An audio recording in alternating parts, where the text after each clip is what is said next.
사람은 어떻게 깨어나는가. 제가 여기까지 읽었던 것 같은데.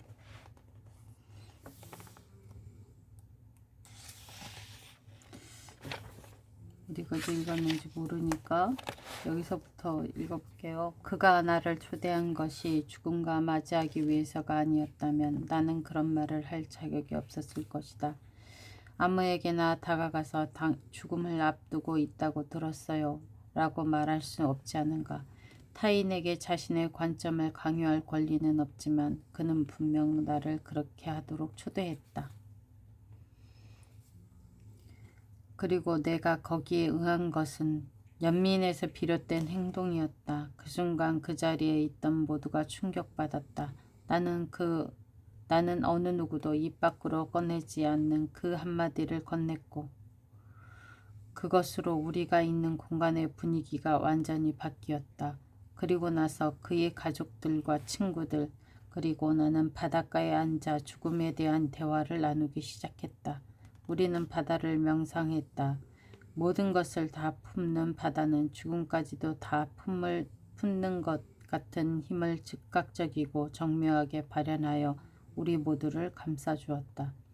그 얼마 지나지 않아 나는 로스앤젤레스에서 죽어가고 있는 소중한 친구를 방문했다. 그녀는 매우 섬세하고 지적이며 진보적이고 감수성이 예민한 사람이었다. 처음 그녀를 만났을 때 그녀는 죽음에 관심이 많았고 그것에 대해 얘기하고 싶어 했다. 대화를 하면서 나는 그녀의 지적인 면모를 충분히 느낄 수 있었다. 환생에 대한 이야기라고는 전혀 들어본 적이 없는 그녀는 들어는 볼게, 그런데 다 헛소리야 라고 생각하고 있었다. 내가 하는 말은 단 한 톨도 그녀에게 가닿지 않았다. 다음에 다시 그녀를 찾아갔을 때 그녀는 너무 쇠약해져 있어서 내가 할 수 있는 일이라곤 그저 그녀의 침대 옆에 앉아 있는 것뿐이었다. 그녀의 암은 신경계로 퍼져 있었고 그로 인해 하복부와 사타구니 쪽에 극심한 통증을 겪고 있었다. 내가 옆에 앉아 있는 동안 그녀는 말 그대로 고통에 몸부림쳤다. 고개를 이리저리 돌리고 손으로 온몸을 문지르며 얼굴은 극심한 고통의 표정이 가득했다. 나는 그녀 옆에서 불교의 부패해가는 육신에 대한 명상을 하고 있었다.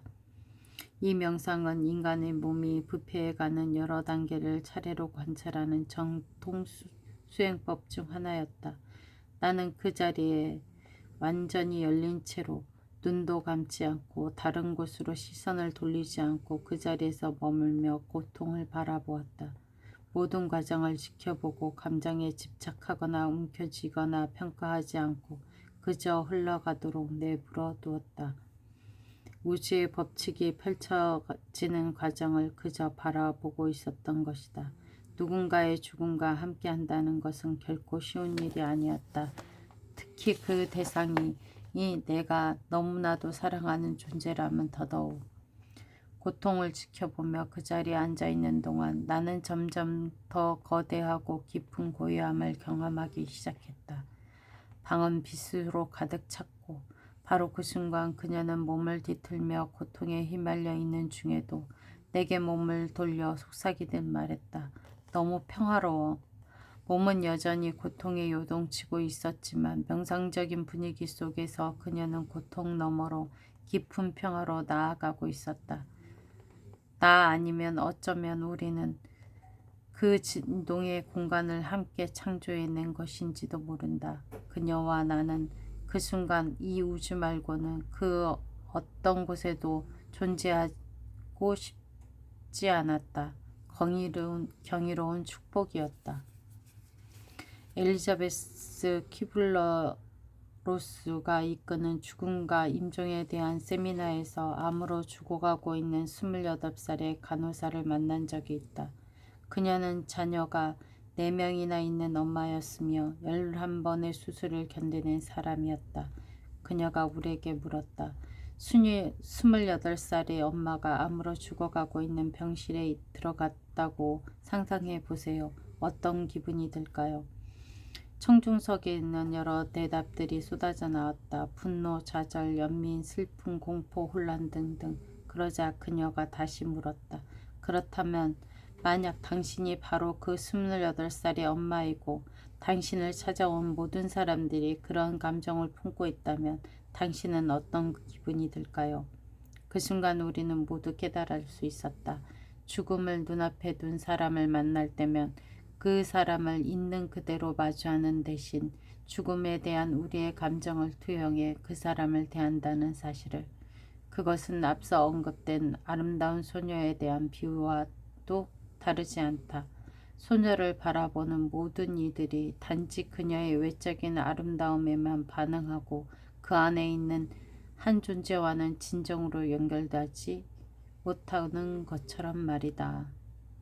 엘리 카스트는 말기암 환자들을 대상으로 LSD를 활용한 연구를 진행했는데 그중 암으로 죽어가는 한 간호사의 사례가 있다. 월드 메디컬 뉴스에 따르면 LSD를 복용한 후 그녀는 이렇게 말했다고 한다.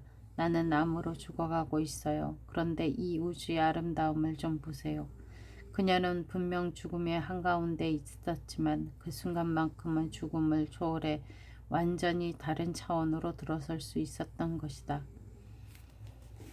몇 년 전 데브라 매티슨이 뉴욕의 마운트 시나이 병원에서 세상을 떠났다. 데비는 뉴욕의 선불교 센터와 인연이 있었고 그녀와 죽음을 앞두고 있을 때 같은 도반 스님들과 제자들은 명상홀에서 명상을 하는 대신 매일 밤 그녀의 병실을 찾아가 명상하기로 결정했다. 병실 명상을 시작한 첫날 밤 의사들이 회진을 돌며 그녀의 병실을 열고 들어와 오늘 밤은 기분이 좀 어때요? 라고 명랑한 조로 물었다. 하지만 병실에는 검은 옷을 입은 사람들이 모두 깊은 명상에 잠겨 있었고 그 광경을 본 의사들은 놀라지 않을 수 없었다. 의사들은 병실에 들어오는 것이 마치 성전에 들어오는 것처럼 조심스러워졌다. 그리고 그것은 정말로 성전 같기도 했다.